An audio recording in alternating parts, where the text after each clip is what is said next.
नमस्कार दोस्तों, आप सभी का एक बार फिर स्वागत है आज आपके अपने इस YouTube channel We Deserve Academy पर। और आज जो हमें टॉपिक कवर करना है बेसिकली वो इलेक्ट्रिकल मशीन डिज़ाइन से रिलेटेड है। इलेक्ट्रिकल मशीन्स के बारे में तो आपने काफ़ी वीडियोस देखे होंगे, पर इलेक्ट्रिकल मशीन्स डिज़ाइन की अपन आज यहाँ बात करने वाले हैं और उसमें भी थ्री फेज़ इंडक्शन मोटर की अपन पहले बात करेंगे। आप कहेंगे कि सर इससे पहले तो और भी मशीन्स आती है, तो नो डाउट ट्रांसफार्मर की डिज़ाइनिंग इससे पहले हमें थोड़ी सी पढ़नी चाहिए। फिर वाइंडिंग डिज़ाइंस हमें पढ़नी चाहिए, डीसी मशीन डिज़ाइन भी हमें पढ़नी चाहिए। थ्री फेज इंडक्शन मोटर और डीसी मशीन जो है इनकी डिज़ाइनिंग लगभग सेम है। पर थ्री फेज इंडक्शन मोटर क्यों स्टार्ट कर रहे हैं हम पहले, क्योंकि देखो डिज़ाइनिंग के लिए आप कोई सा भी मशीन उठाओ, डिज़ाइन कैसे करना है पैटर्न सेम है। और अगर मुझे मशीन के बारे में पता है तो इक्वेशन सोल्व करनी है, डिज़ाइनिंग हो जाएगी, अभिकल्पन हो जाएगा। पर three phase induction motor design अगर हमें समझ में आ गई तो आगे की सब और इजी है, इसलिए सबसे पहले मैं इसे उठा रहा हूँ सबसे कठिन को। तो अगर ये आपको समझ में आ जाता है तो इससे पहले की जो भी मशीन है वो आपको आसानी से समझ में आ जाएगी।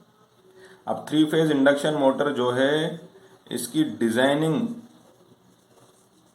अपन यहाँ देखने वाले हैं, कैसे डिज़ाइन करते हैं, कैसे इसका अभिकल्पन करते हैं। तो उम्मीद है कि थ्री फेज इंडक्शन मोटर जो है ये आपको पता होगा, आपने इसका कंस्ट्रक्शन सीख लिया होगा, आप इसकी वर्किंग जानते होंगे।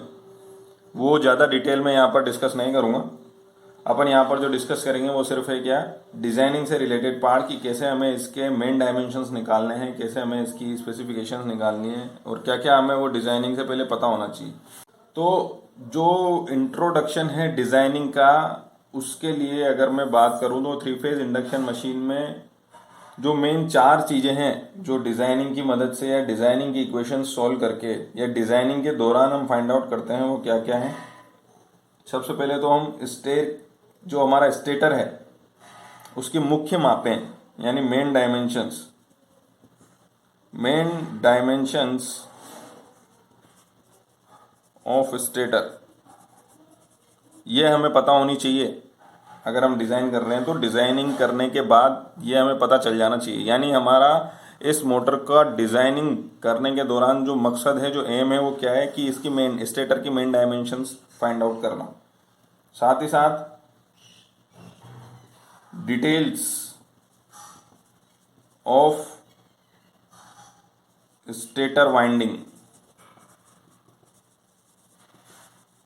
ये हमें पता करनी है कि भाई उसकी वाइंडिंग कैसी है, लैप है, वेव है, मल्टी लेयर है, सिंगल लेयर है, हर स्लॉट में कितने कंडक्टर रखे हैं, किस तरह से कनेक्शन है, ये सारी डिटेल। दूसरा, detail of rotor and it's winding, जो हमारा रोटर है उसकी डिटेल्स और उसकी वाइंडिंग्स की डिटेल्स भी हमें पता होनी चाहिए,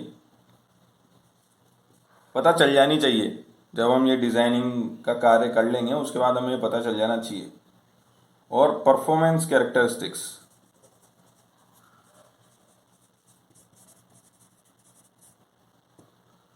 कैरेक्टरिस्टिक्स अपन को पता चल जानी चाहिए क्या करने के बाद, डिज़ाइनिंग करने के बाद। तो डिज़ाइनिंग अगर मैं बात कर रहा हूँ तो इसमें मेन चार हमारे मकसद हैं, चार ऑब्जेक्टिव हैं जिनको लेकर अपन किसी भी डिज़ाइनिंग की प्रॉब्लम को सॉल्व करते हैं। ठीक है, तो वो ये है। और इनमें से जो मेन या मोस्ट इम्पोर्टेंट मैं कहूँ वो ये है कि स्टेटर की मेन डायमेंशन फाइंड आउट करना। एग्जाम पॉइंट ऑफ व्यू से बात करूँ तो इसी पर ज़्यादा क्वेश्चन पूछे जाते हैं कि आप मेन डायमेंशन फाइंड आउट करिए। ये मेन डायमेंशंस क्या होती है अभी मैं आगे बताऊंगा। आज इंट्रोडक्शन पार्ट ही लेंगे अपन, एक्चुअल में इक्वेशंस पर नहीं कूदेंगे। तो मेन डायमेंशंस क्या क्या होती है वो भी अपन आगे डिस्कस करते हैं। पर ये चारों फाइंड आउट करने के लिए, अब मैं हवा में से तो फाइंड आउट नहीं कर सकता, इनको फाइंड आउट करने के लिए मेरे पास कोई ना कोई इनपुट होना चाहिए। तो इनपुट साइड से डाटा, या मेरे को इनिशियल डाटा क्या क्या चाहिए, या मेरे पास क्या क्या डिजाइनिंग के लिए क्या क्या स्पेसिफिकेशंस, महत्वपूर्ण विशेषताओं की क्या क्या मेरे पास डाटा होने चाहिए, वो एक बार अपन देख लेते हैं। वो डाटा अगर अपने पास होगा तो ही अपन इसमें आगे बढ़ पाएंगे। वो क्या क्या है, सबसे पहले तो रेटेड आउटपुट, मोटर का रेटेड आउटपुट कितना चाहिए, यानी कितने आउटपुट की मोटर चाहिए, कितने किलोवाट की या हॉर्स पावर की मोटर चाहिए आपको, यह आपको पता होना चाहिए। आपको पता होना चाहिए मतलब क्वेश्चन में गिवन होना चाहिए। या फिर अगर मैं किसी प्रैक्टिकल पर्पस के लिए या किसी प्रैक्टिकल एप्लीकेशन के लिए ही अगर मैं कोई मशीन डिज़ाइन करना चाह रहा हूँ या करवाना चाह रहा हूँ, तो मुझे जो डिज़ाइन करने वाला है उसको सामने वाले को ये बताना पड़ेगा कि भाई इतने आउटपुट या इतने टॉर्क की या इतने किलोवाट की मोटर मुझे चाहिए। दूसरा, कितने रेटेड वोल्टेज पे चलानी है मोटर। रेटेड वोल्टेज भाई आपकी 415 लाइन टू लाइन वोल्टेज पे चलेगी या 1.1 केवी की या 3.3 केवी की मोटर है, वो आपको बताना पड़ेगा। कितने फेज होंगे, 3 फेज की मोटर है या सिंगल फेज की मोटर है, वो आपको बताना पड़ेगा। जो हमारी एप्लीकेशन है जिसमें मोटर को यूज़ किया जाना है उसमें कितनी स्पीड की रिक्वायर्ड है, यानी मोटर की स्पीड कितनी होनी चाहिए, वो हमें बताना पड़ेगा। साथ ही साथ सप्लाई जो हम देंगे उसकी फ्रिक्वेंसी कितनी है, मोटर को जो सप्लाई दी जाएगी 3 फेज सप्लाई या सिंगल फेज सप्लाई जो भी मोटर होगी उसकी फ्रिक्वेंसी, सप्लाई की फ्रिक्वेंसी कितनी है, तो किस फ्रिक्वेंसी के लिए डिज़ाइन करनी है ये हमें पता होना चाहिए। जो स्टेटर वाइंडिंग है उसके कनेक्शंस कैसे होंगे, स्टेटर वाइंडिंग कनेक्शंस कैसे होने चाहिए वो हमें पता होना चाहिए। साथ ही साथ रोटर वाइंडिंग किस प्रकार की होगी, वो स्क्विरल केज इंडक्शन मोटर है क्या, या अगर वाउंड रोटर मोटर है तो वाइंडिंग किस प्रकार की होगी वो हमें पता होना चाहिए।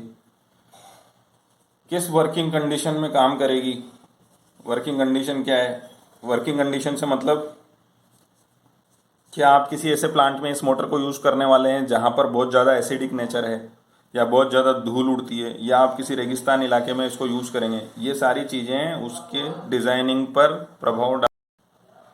तो ये सारी चीज़ें हमें पता होना चाहिए। इसके अलावा एक इम्पॉर्टेंट चीज़ कि शाफ्ट एक्सटेंशन रखना है नहीं रखना है। अब ये क्या होता है शाफ्ट एक्सटेंशन, आप देखेंगे कि जनरली जो मोटर्स होती हैं, मोटर्स के बाहर, जैसे ये मैं एक मोटर मान लूँ तो इसके बाहर ये शाफ्ट का थोड़ा सा दोनों तरफ निकली हुई रहती है शाफ्ट। ये पूरी मोटर है, मोटर की केसिंग है, अंदर बाहर क्या है वो अभी अपन डिस्कस नहीं कर रहे हैं, बस मोटी मोटी बात मैंने आपको दिखाई है कि थोड़ी सी शाफ्ट बाहर निकली रहती है, इसी को बोलते हैं शाफ्ट एक्सटेंशन। अब आप सोचेंगे कि ये भी बताना जरूरी है क्या, ये तो निकालनी ही पड़ेगी नहीं तो हम जोड़ेंगे कैसे। सही बात है आपकी, अगर मुझे इसको किसी एप्लीकेशन में यूज़ करना है, पर उदाहरण के तौर पर मैं आपको बताऊं कि सिंक्रोनस कंडेंसर या synchronous motor, over excited synchronous motor, जिसको हम सिंक्रोनस कंडेंसर भी बोलते हैं, आप लोग सर्च करेंगे नेट में मिल जाएगा, नहीं मिले तो कमेंट्स में डाल देना, मैं बता दूंगा क्या होता है सिंक्रोनस कंडेंसर। तो वो सिंक्रोनस कंडेंसर जो होता है वो ओवर एक्साइटेड सिंक्रोनस मोटर होती है जिसको कि पावर फैक्टर इंप्रूवमेंट करने के लिए यूज़ किया जाता है। उसमें शाफ्ट एक्सटेंशन नहीं रखे जाते हैं। वो ऐसी मोटर होती है जिसमें शाफ्ट की ज़रूरत ही नहीं है, क्योंकि उसको खाली मोटर को चलाना है, ओवर एक्साइट करके वो कैपेसिटर की तरह बिहेव करेगी और हम उसको कैपेसिटेंस कम ज़्यादा कर सकते हैं एक्साइटेशन को कंट्रोल करके। तो कहने का मतलब क्या हुआ कि बिना शाफ्ट एक्सटेंशन के भी उपयोग होते हैं मोटर्स के, तो वो हमें बताना पड़ेगा कि भाई शाफ्ट एक्सटेंशन है कि नहीं है तो कितना है। ठीक है, तो अगर ये सारे इनपुट्स, ये सारा डाटा मुझे पता है तो अपन ये चारों जो इसके डायमेंशन, ये डिज़ाइनिंग वाले 4 चीज़ें हैं, ये हम निकाल सकते हैं, कोई बड़ी बात नहीं है। कैसे निकालेंगे, कुछ इक्वेशंस का हमें यूज़ करना पड़ेगा और साथ ही साथ कुछ प्री डिफाइंड डाटा होता है, प्री डिफाइंड डाटा। तो इक्वेशंस तो आप डिराइव कर लेंगे, समझ लेंगे, पर डाटा जो है वो आपको याद रखना पड़ेगा। ठीक है, इक्वेशंस तो आप समझ लेंगे, डिराइव कर लेंगे, बुक में से पढ़ लेंगे, पर वो डेरिवेशन भी आपको याद ही रखनी पड़ेगी। तो कुल मिला के बात क्या हुई कि मेमोराइजेशन वाली चीज़ें क्या है, ये दोनों चीज़ें आपको मेमोराइज करनी है कि क्या इक्वेशंस यूज होंगी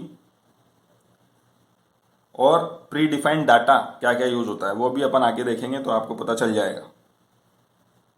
ठीक है, तो मोटी मोटी बात जो हमें यहाँ क्लियर हो रही है कि डिजाइनिंग की अगर कोई प्रॉब्लम है या इस चैप्टर में से कोई क्वेश्चन आ रहा है तो उसमें हमें क्या करना होता है, हमें इन चारों में से कोई एक चीज या दो चीज या मोस्टली मेन डायमेंशंस के क्वेश्चन आते हैं, तो वो हमें कैसे सॉल्व करने हैं कि अगर हमारे पास ये डाटा होगा और साथ ही साथ इक्वेशंस और कुछ प्री डिफाइंड डाटा होता है वो हमें याद है, तो हम ये मेन डायमेंशन निकाल लेंगे।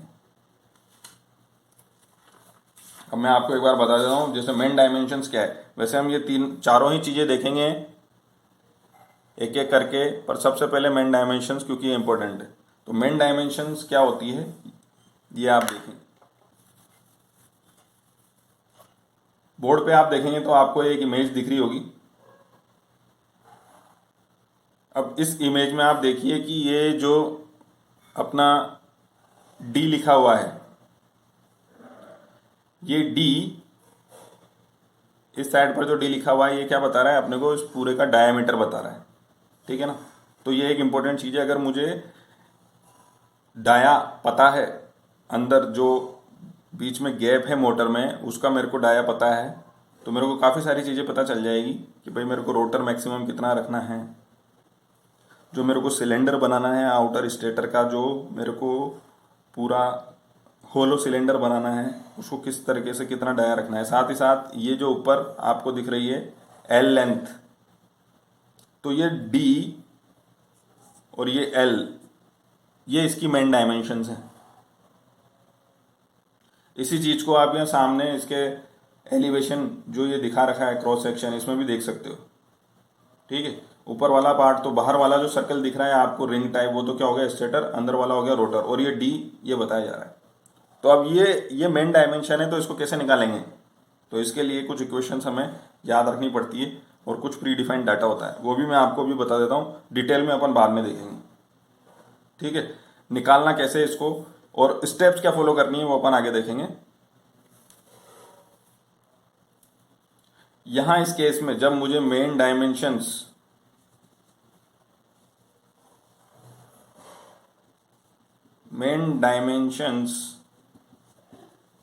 ऑफ स्टेटर फाइंड आउट करनी है, तो मेरे को दो इक्वेशंस की उपयोगिता लगती है। एक तो अपनी आउटपुट इक्वेशन बहुत इंपॉर्टेंट है, बार बार काम आएगी। क्या होती है आउटपुट इक्वेशन, कैसे बनाते हैं, हर मशीन की अलग अलग होती है, क्या सिग्निफिकेंस है आउटपुट इक्वेशन का, नेक्स्ट वीडियो आप जरूर देखें। अगर आपने नेक्स्ट वीडियो नहीं देखा तो ये आउटपुट इक्वेशन समझ में नहीं आएगी, इसके बाद आप ये कुछ नहीं कर पाएंगे। किसी भी मशीन की डिजाइनिंग को स्टार्ट करने से पहले उस मशीन की आउटपुट इक्वेशन को समझना जरूरी है। ठीक है, तो मेन डायमेंशंस ऑफ स्टेटर जो अभी अपना ए वाला पॉइंट था और मेन पॉइंट था, किसी भी इस 3 फेज इंडक्शन मोटर के केस में जो हमें डिजाइनिंग करनी है उससे रिलेटेड जो 4 पॉइंट अभी मैंने आपको वीडियो की शुरुआत में बताया, उसमें सबसे इंपॉर्टेंट है मेन डायमेंशन ऑफ स्टेटर निकालना। तो आउटपुट इक्वेशन एक तो हमें आवश्यक है ये फाइंड आउट करने के लिए, और दूसरी जो मैं प्री डिफाइंड डाटा की बात कर रहा हूँ वो क्या है, मशीन की लंबाई लेंथ डिवाइड बाय मशीन का पोल पिच, या हिंदी में बोलूँ तो ध्रुव पिच, ये एल बाय टाउ का प्री डिफाइंड डाटा है अलग अलग प्रकार की मोटर्स के लिए। जैसे एल बाय टाउ 1.5 से 2 होता है लो कॉस्ट मशीन के लिए। लो कॉस्ट मशीन्स अगर हमें बनानी है, कम लागत वाली मशीन्स बनानी है, तो उसके लिए एल बाय टाउ हम 1.5 से 2 सिलेक्ट करते हैं। एल बाय टाउ की वैल्यू 1 से 1.25 होगी, किसके लिए, जो गुड पावर फैक्टर मशीन्स होती है। इसी तरीके से एल बाय टाउ 1.5 अगर मैं चूज करता हूं तो ये गुड एफिशिएंसी वाली मोटर्स के लिए डिजाइनिंग होती है, और एल बाय टाउ की वैल्यू अगर 1 यूज करता हूं तो overall good designed motor, good designed machine आप कह सकते हैं, उसके लिए ओवरऑल डिजाइनिंग ठीक होती है। देखो बहुत सारी चीजें हैं, अगर मैं एल बाई टाउ को कम करता हूँ तो कोई चीज का फायदा होगा, किसी चीज का नुकसान होगा। एल बाई टाउ को बढ़ाता हूँ तो दूसरी चीज का फायदा होगा, पहली चीज का नुकसान होगा। तो ये एक तरीके से क्या है, बार्गेन है। तो एल बाई टाउ की अलग अलग वैल्यूज के लिए मशीन की क्वालिटी अलग अलग हो जाती है। जहां पर एल क्या है, स्टेटर लेंथ, और टाउ क्या है, पोल पिच।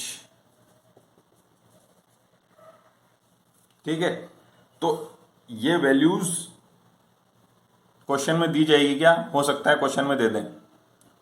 अगर क्वेश्चन में नहीं दी गई तो आपको ये याद होनी चाहिए। तो अगर मेन डायमेंशन ऑफ स्टेटर का आप क्वेश्चन सॉल्व कर रहे हैं तो आपको ये चीज़ें याद होनी चाहिए। तो इनको याद कर लो, ज़्यादा बड़ी चीज़ नहीं है। और ये आउटपुट इक्वेशन अगर ये आपको पता है तो आप आराम से मेन डायमेंशंस निकाल लेंगे। ठीक है, तो ये मैंने एक एग्जांपल दिया है कि जो मैंने बात कही कि इनपुट डाटा मेरे पास है, मुझे आउटपुट निकालना है। ये आउटपुट डाटा मेरे को फाइंड आउट करना है।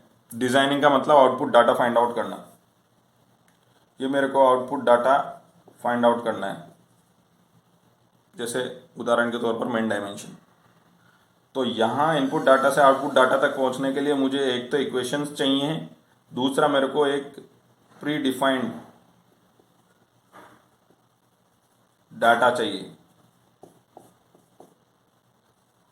प्री डिफाइंड डाटा क्यों बोल रहा हूँ मैं इसको, क्योंकि ये जो डाटा है ये पहले से एक्सपेरिमेंट्स कर करके फाइंड आउट किया गया है। अलग अलग मशीन लोगों ने डिज़ाइन करी, वो डिज़ाइन करने के बाद उन्होंने पाया कि हाँ भाई इतने एल बाई टाउ के लिए लो कॉस्ट मशीन बन जाएगी। अगर मैं एल बाई टाउ ये रखूँगा तो मेरे को अच्छे पावर फैक्टर वाली मशीन डिज़ाइनिंग में आसानी रहेगी। या इतना एल बाई टाउ का इस्तेमाल करके जो मशीन डिज़ाइन होती है उसमें पावर फैक्टर अच्छा होता है। इस तरीके से आप इसे समझ सकते हैं। तो वो इक्वेशंस और वो प्रीडिफाइंड डाटा अगर हमें पता है तो हमारा मशीन डिज़ाइनिंग का, या मैं इस चैप्टर की बात करूं, 3 फेज इंडक्शन मशीन डिज़ाइनिंग में कोई दिक्कत नहीं आएगी। तो आप वो इक्वेशंस पढ़ें और वो प्रीडिफाइंड डाटा थोड़ा सा याद रखने की कोशिश करें। तो अगले वीडियो में जब अपन मिलेंगे तो अपन को देखना है क्या, output equation. 3 phase induction motor की आउटपुट इक्वेशन अपन को देखनी है। ठीक है, एक बार अपन आउटपुट इक्वेशन देख लें, उसके बाद अपन एक एक करके जो मैंने वो चारों चीज़ें आपको बताई थी, 4 मेन बातें जिनके लिए अपन डिज़ाइनिंग करते हैं, वो एक एक करके अपन देखेंगे और उनके न्यूमेरिकल सॉल्व करेंगे। ठीक है, तो आज के लिए इतना ही। देखते रहिए, सीखते रहिए, only with We Deserve Academy. जय हिंद, जय भारत, वंदे मातरम।